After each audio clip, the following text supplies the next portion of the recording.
All right, so for an E2 reaction, we said yesterday, we know it's a second order reaction that depends on the concentration of your base and the concentration of your substrate. And we said that an E2 reaction requires a strong base in order to proceed. We said that with an E2 reaction, your beta protons have to be anticoplanar to your leaving group, meaning they have to be in that same plane but facing opposite directions. And we said sometimes it's not immediately clear where your beta proton is oriented. And so I said you might need to do a Newman projection, rotate it to find that anticoplanar configuration. And then you can use the trick, as I have with the orange circles, to see what substituents will be on the same side of the alkene when the E2 reaction is done. And then we went to another example where you have competing beta protons. In this example, either the blue or the orange could be oriented to be anticoplanar, resulting in two products. We said that the major product in general is going to be the one that's going through the more stable Newman projection and gives you the more stable alkene, or the minor one gives you the less stable alkene and goes through the less stable Newman projection.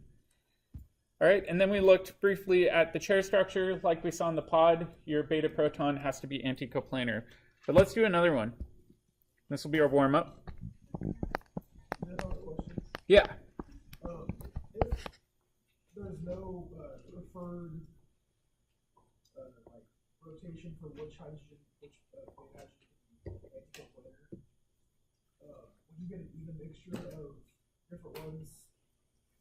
Yeah, so the question was, if you have Newman projections that are equally stable, will one be preferred over the other? No, you would get an equal mixture. In fact, that kind of leads into my next problem. All right, next one. Good job. I'll take my 5. When R 2-bromobutane is treated with a strong base,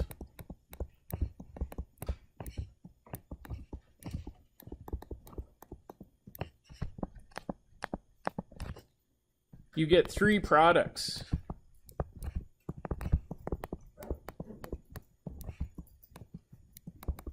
What I want you to do is to determine what the 3 products are that you would get for this reaction.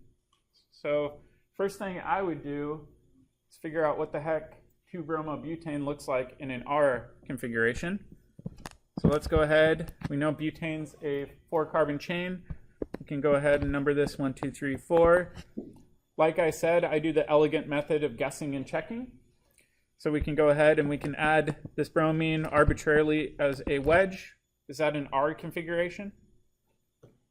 Yes. So it looks like we guessed and checked correctly. So now we've got 2-bromobutane. We're going to treat this with a strong base, meaning it's going to have usually a negative charge, but dBu and dBn can also work in this situation. And we're going to get 3 total products. See if you can predict what these 3 products will be and check with your neighbor.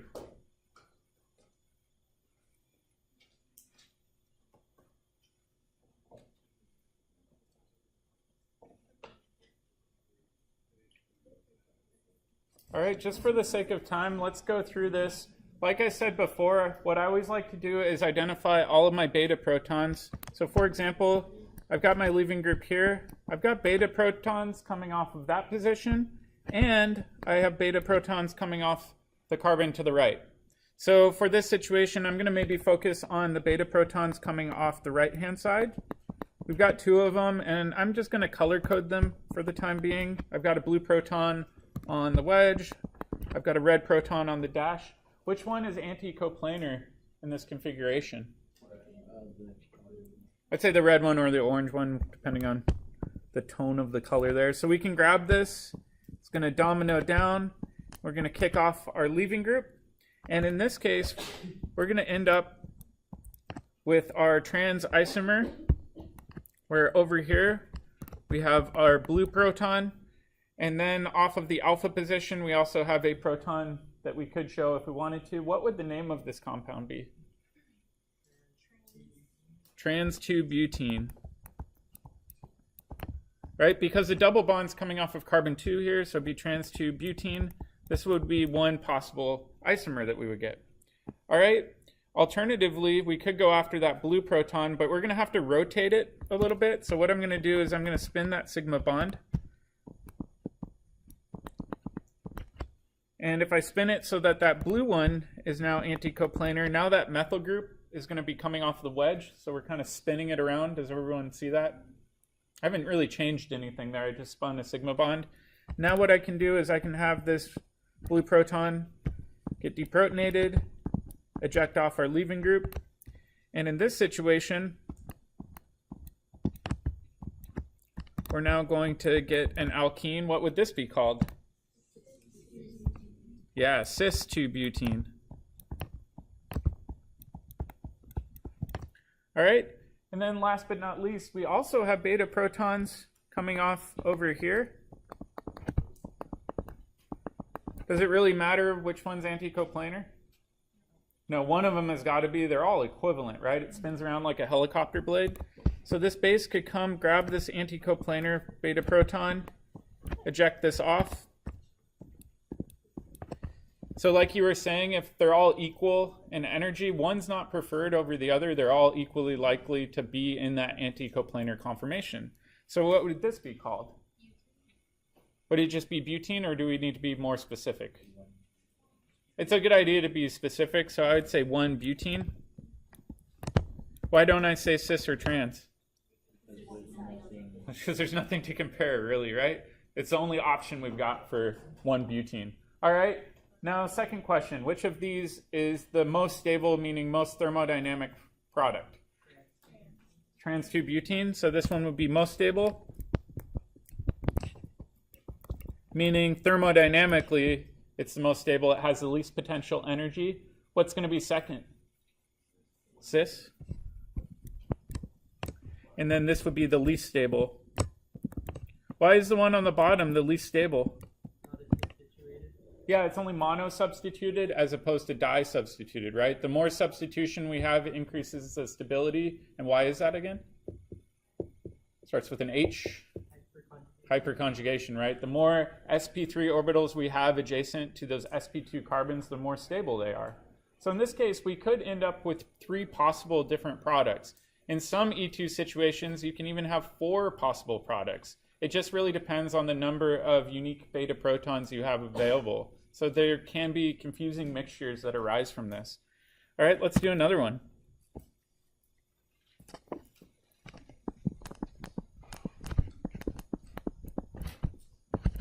All right, this one's going to be a bit more challenging.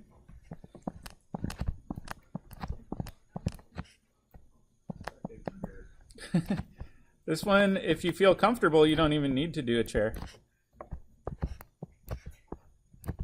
So this one, we're going to treat it with a strong base. And I'm not even going to tell you how many products. I want you to determine which product or multiple products you'll get out of this and try to provide the mechanism.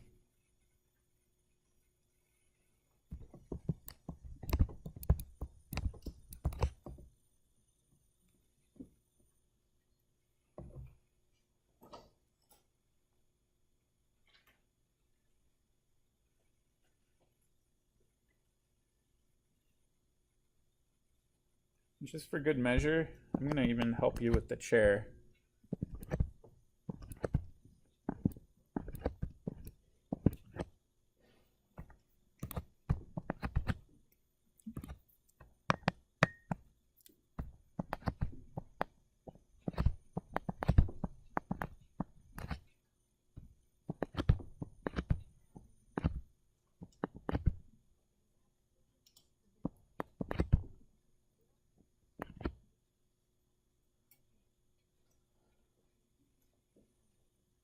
All right, so I want you all to help me with this chair structure. I've just gone ahead and drawn a generic chair. I numbered going counterclockwise on each of them to be consistent. So for carbon 1, we should have an axial substituent and an equatorial substituent. That's the position with the bromine. So should the bromine be axial or equatorial? Axial, okay. So that's our alpha position, right? That means that this proton right here isn't doing anything in this reaction, right? It's just going to hang out. All right, and then we go over to position 2. For position 2, we've got an axial substituent kind of going out like that, and then another one going down and underneath. All right, let me actually move this 4 out of the way. Oh yeah, this one right here is equatorial. Did I say axial? Sorry, sometimes I misspeak. All right, so we've got all of our possible substituents coming off of 2 now. We've got the axial one going down, the equatorial going out in the back. All right, where will the methyl group be? Equatorial, right? And that means that we've got a proton sticking right down. So we know that this right here is going to be our beta position, which means our beta proton is right there. Is that anticoplanar? Yeah, it's in the same plane. It's pointed in the opposite direction, so we're good to go. Are there any other beta protons? Yeah, absolutely. Off of carbon-6, right? Carbon-6 has beta positioning, and it has 2 protons. We've got one that's axial, one that's equatorial. Which one's anticoplanar? The axial one, right? So we can go ahead and identify that one. So now what I'm going to do is I'm going to redraw this a little bit. I'm going to say, okay, let's color code our beta protons. We've got our beta proton up here. I'll just label that as green. Got my bromine right here that's a wedge. We don't really care about the alpha proton, so I'll omit it. We've got 2 beta protons here. We've got one that's green. And the key thing to remember is if you have a dash for your beta proton, your leaving group needs to be a wedge, right? So that can be helpful when identifying your anticoplanar positioning. All right, so we've got 2 possible beta protons. Now let's determine what happens if we go after each of them. Okay, so let's do that top beta proton. So I'll have this, it's not changing colors very quick. Base, grab that one, clamp down, kick off our leaving group.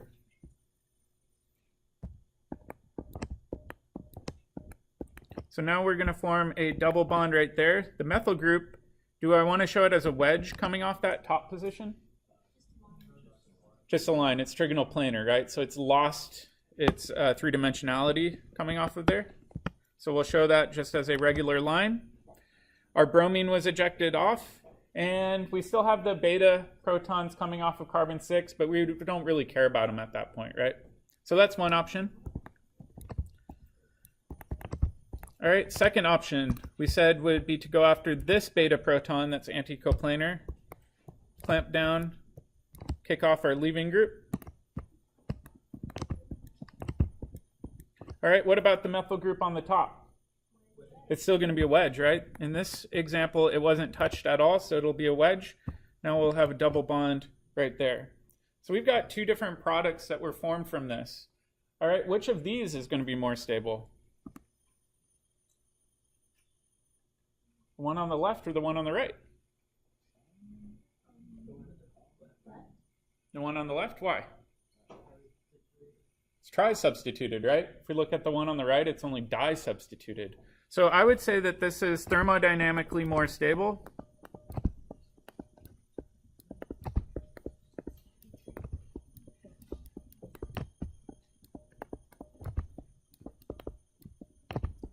And the reasoning we said is that this is tri-substituted. And this one over here is di-substituted. All right, so does that mean we're always going to get more of the thermodynamically more stable product? What do you think? I would say not necessarily, right? All right, second question I want to ask you is more of a hypothetical question. How could we favor formation of the di-substituted product? Does anybody have an idea? Yeah, if we used a gigantic base, let's say it's just a monster in terms of its size, it's going to have a really hard time finding this proton on the top, right? Because it's a tertiary carbon, that proton's a lot more crowded. A big base is going to have a harder time approaching that. So sometimes we can actually favor the di-substituted product over the tri-substituted product simply because the base has a harder time reaching that proton. What do we refer to that as? If it's not the thermodynamic product, what would it be? It could be a kinetic product. So sometimes we can control which product we're going to get in these situations. Can you explain what you mean by tri-substituted and di-substituted? Yeah, absolutely. I think that's a great point. So if we look at this one on the right, you see how this carbon right here has 1, 2 attachment points, and then this carbon over here has a 3rd attachment point. So I should actually make these different colors. So the 2 green carbons are of the alkene. The carbons coming off of it, we have 3 attached carbons. Yeah. All right. So let's kind of clarify that thought experiment more.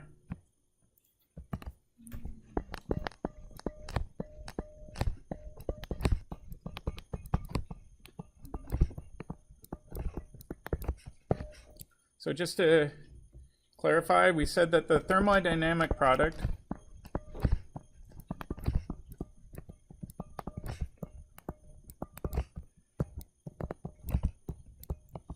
meaning the more substituted product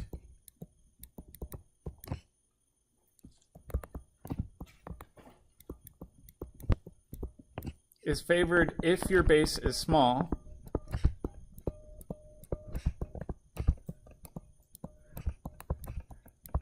since it is more stable.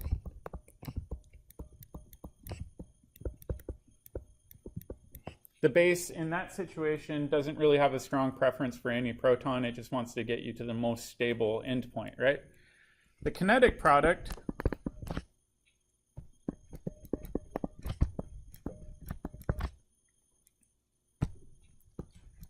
depends on the size of the base.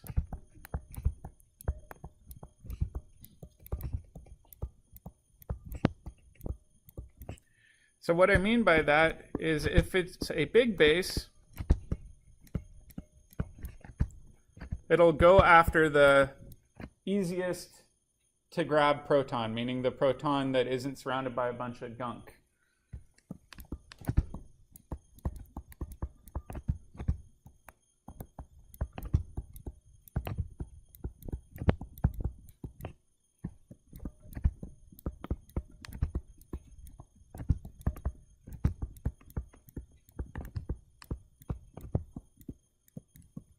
So it'll go after the beta proton coming off the least substituted carbon. A small base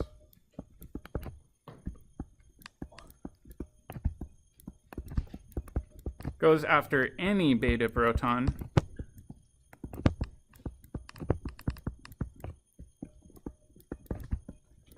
but defaults to the most substituted product.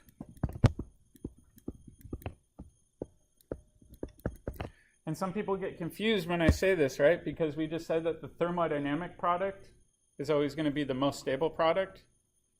And I just said sometimes your kinetic product is also your most stable product if you're using a small base. That's confusing, right? Sometimes your kinetic product is also your thermodynamic product, but not always. It just depends on the base that you're using, right? The kinetic product's just describing essentially which base you're using, whether or not it's big or small. Does that make sense? Let's go back really briefly and recall the difference between the two. All right. So if we have a reaction coordinate diagram with energy over here and reaction progress right here,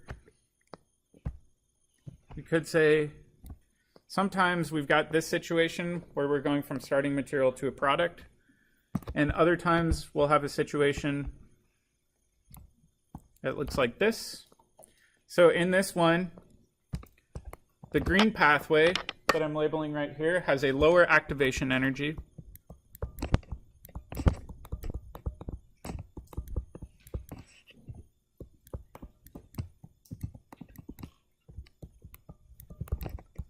But gives the less stable product.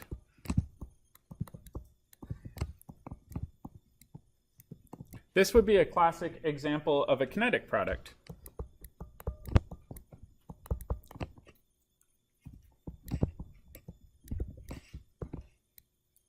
All right, down here on the other hand, the black pathway that I have shown is a thermodynamic product.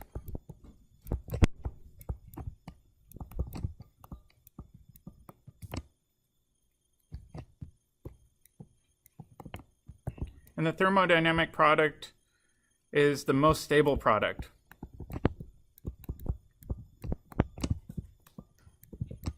So the way I like to describe this is if we think about the thermodynamic product, what we're looking at is this drop in energy, which is defined by delta G.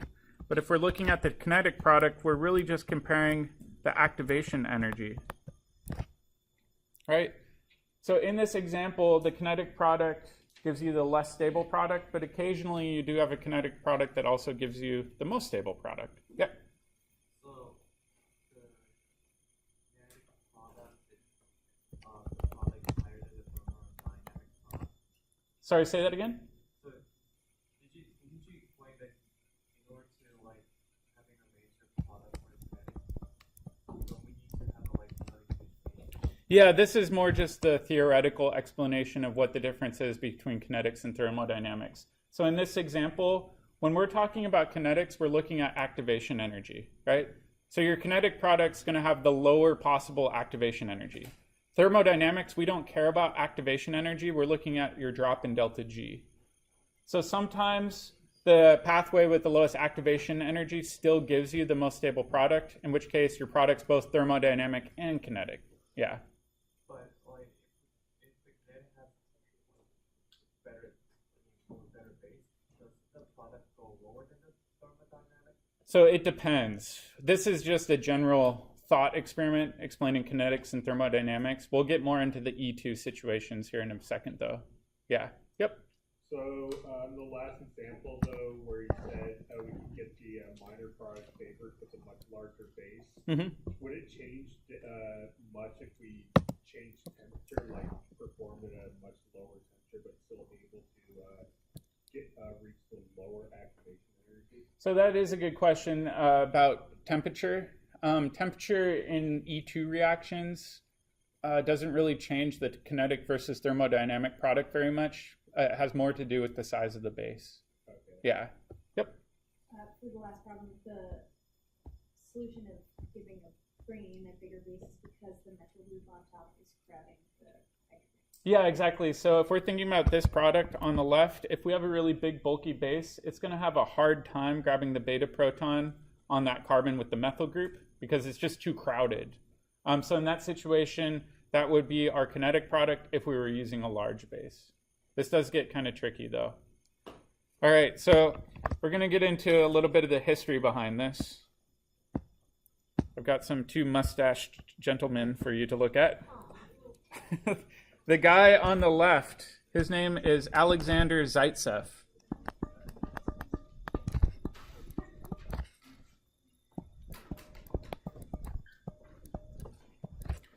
So he did a lot of work with alkylating amines and doing E2 elimination.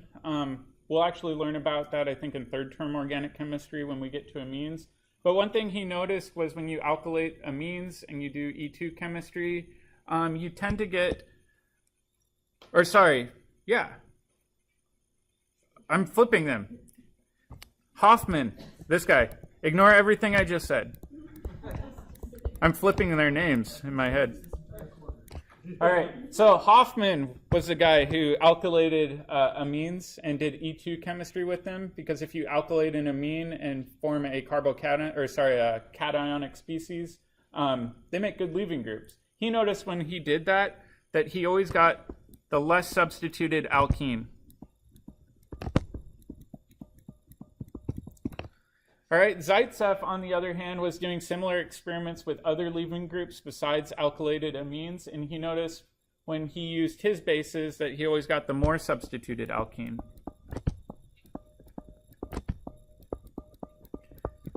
These names have, over time, stuck, so whenever you do an E2 reaction and you get your more substituted alkene, it's referred to as your Zaitsev product. Whenever you do an E2 reaction and you get your less substituted alkene, that's referred to as your Hoffman product. So on the practice sheet that I gave you, it's asking you to distinguish the two. If we go back up here and we look at this example, which one's going to be our Zaitsev product, the left or the right? Left, exactly. So this would be our Zaitsev product. And then over on the right, this would be referred to as our Hofmann product. So each of these chemists got their overall reaction pathway named after them. It's kind of crazy to think about. All right.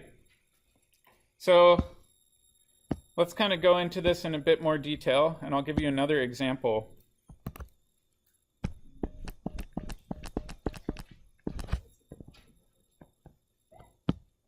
All right. In this example, I'm going to use this starting material.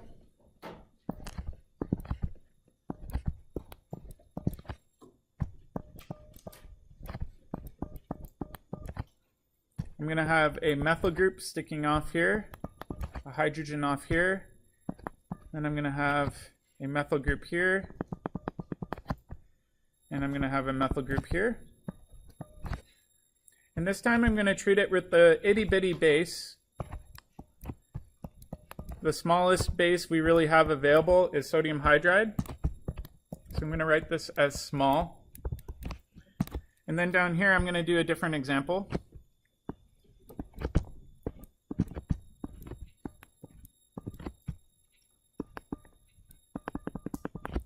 Where we want to use a extra large base.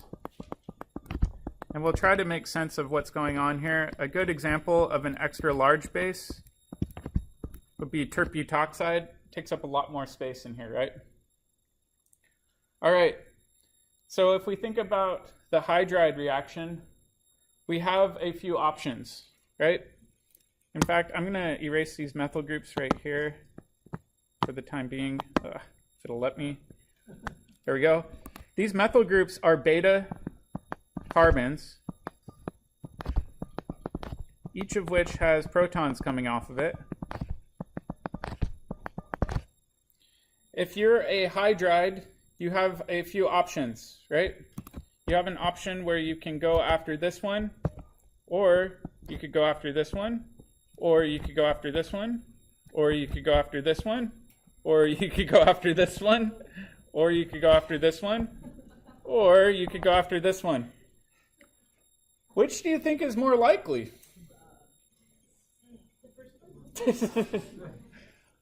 Well, think about it this way. Statistically, we're probably going to go after one of the methyl groups on top, right? Because we've got a heck of a lot more options up there, right? So that's one option. The other option is to go after the one on the bottom. One could argue that's not statistically as likely, but what's the benefit of going after the one on the bottom?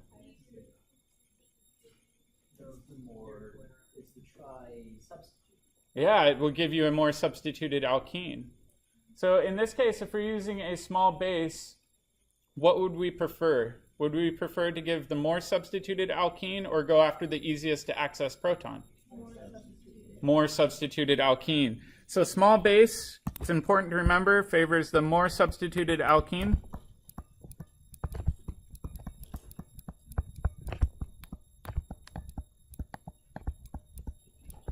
All right, so I'm just going to go ahead and erase this spaghetti mess up here.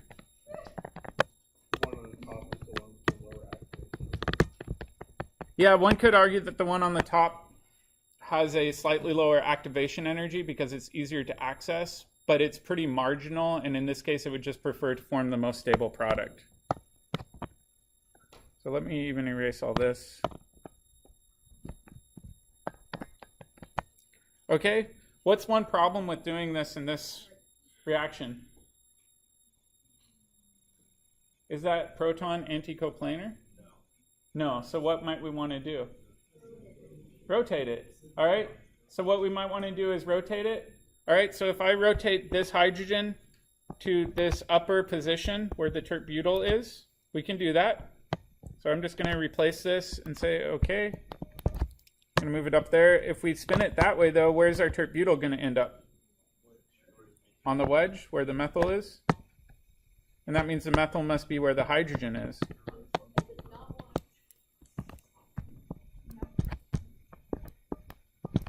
Okay, so now when we look at this, this is a lot of work, but we can grab this anticoplanar beta proton, clamp down, kick off our bromine, and we'll get two methyl groups coming off the left carbon.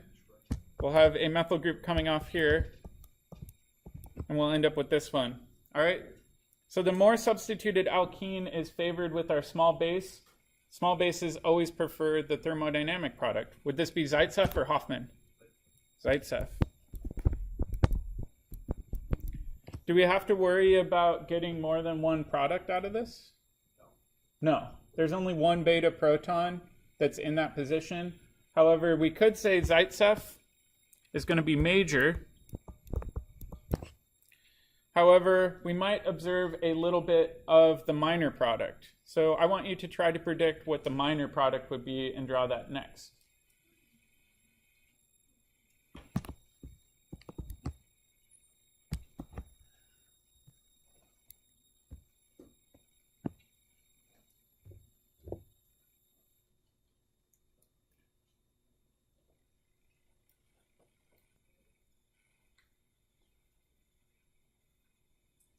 I'll give you a hint. Remember, we've got beta protons coming off here, right?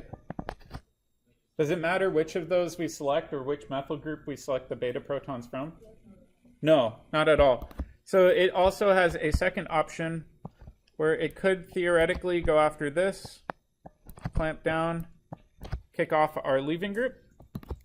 So in this example, we would end up with a double bond right there. Could go over here. We would still have that right-hand carbon kind of hanging out, doing its thing. And this would be referred to as our Hoffman product.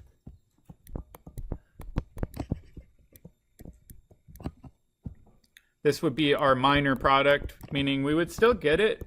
It would just be in a much lower concentration than our Zaitsev product. All right, let's think about the bottom one. Are we going to get different products?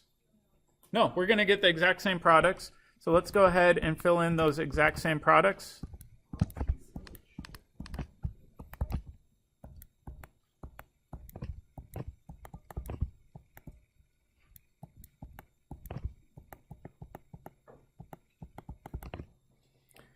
This would still be your Zaitsev product, right?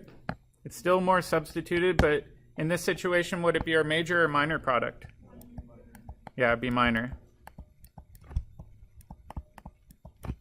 This would be Hoffman, and it would be your major product for this one. Oh my goodness, my pens do not like changing colors lately. Yeah, thanks Microsoft. All right. So what I want to do is really briefly kind of summarize this because this does confuse people. I know there's a lot of kinetics and thermodynamics here and it's easy to muddle things up. So let's just really clearly have a brief explanation. Off the top of the Hoffman major, is that going to be a methyl or is that going to be a Oh, sorry, this should be... Oh, sorry. This should be a methyl group, excuse me. Come on.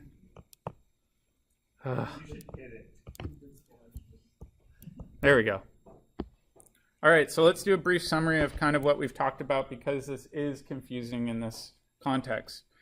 So the first thing is big, bulky bases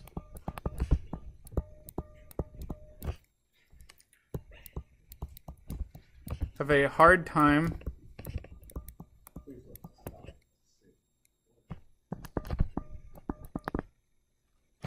plucking protons coming off of more substituted carbons.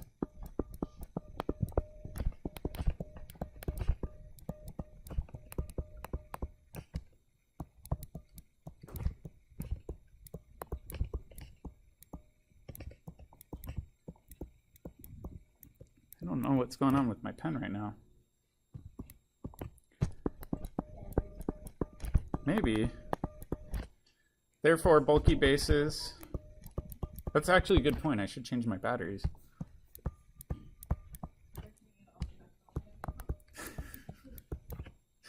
It's the classic tech support response. Have you turned it off and turned it on again? Is it plugged in? Favor the less substituted alkene. Try to beat it until it works. And like we said, when we use a big base, we get what historical name as our product? Hoffman.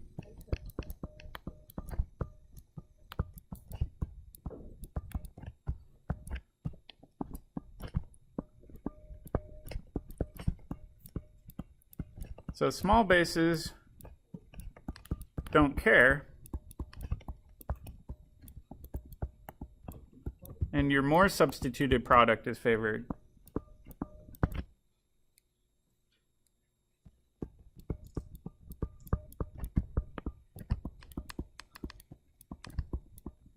And that is referred to as our Zaitsev product.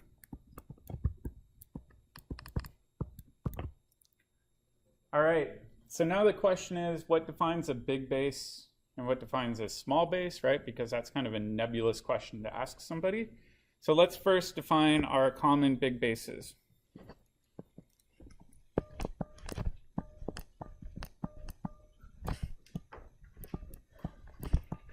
We already saw one of them, but there's actually a handful more. So the first one is potassium terbutoxide. You can write this as KOTBU or TBU-OK. Either one of those is an appropriate acronym for potassium terbutoxide. All right, there was another good base we saw that was extra big. Does anybody remember what that was? DBU. DBN, whoops, is also super big. So both of those are bicyclic ring systems that take up a large amount of space. They're going to have a hard time accessing a proton that's stuck on a more substituted carbon, right? All right, the last one is my personal favorite for doing these sorts of reactions. It has a nitrogen with a negative charge. Clean that up. And a lithium countercation.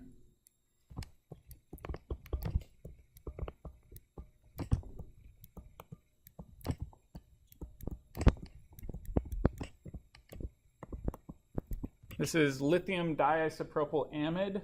This is a really, really good base, but because of those isopropyl groups, it's going to have a heck of a time finding a proton off of a more substituted carbon.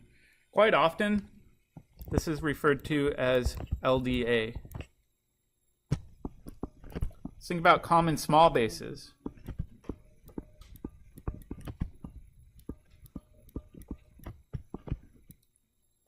All right, common small base could be hydroxide, could be methoxide, could be ethoxide. Really anything that doesn't have a tert-butyl group off of it, or a tertiary carbon, I should say, coming off that oxygen, can be thought of as a relatively small base. The other thing we saw was all of the hydrides, whether that's sodium, potassium, or lithium hydride. Those are all really good small bases. There are a handful of others, but these are the main ones that you'll see throughout the year. So anytime we see big bases, you should think, I'm going to get my less substituted alkene.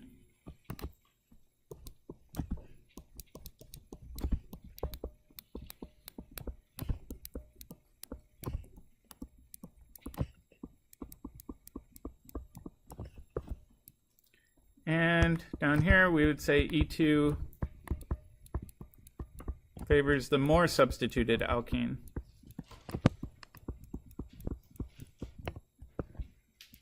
All right, so we will have our very first quiz on elimination chemistry when we get back into class on Monday.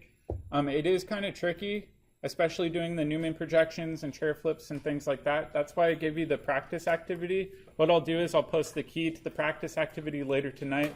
But I really recommend that you work through it on your own at first and feel really confident in your answers before looking at my answer key. Make sense? Yeah. I saw your announcement this morning. Oh yeah, so there was a mistake. I sent you guys an email that was supposed to go to my Chem 110 class, so ignore that email. I apologize. However, there was another email this morning talking about a healthcare program. If you're a pre-health student, that might be worth looking at. No, it was the exam 3 extra credit. My Chem 110 students didn't do super well on their last exam, so.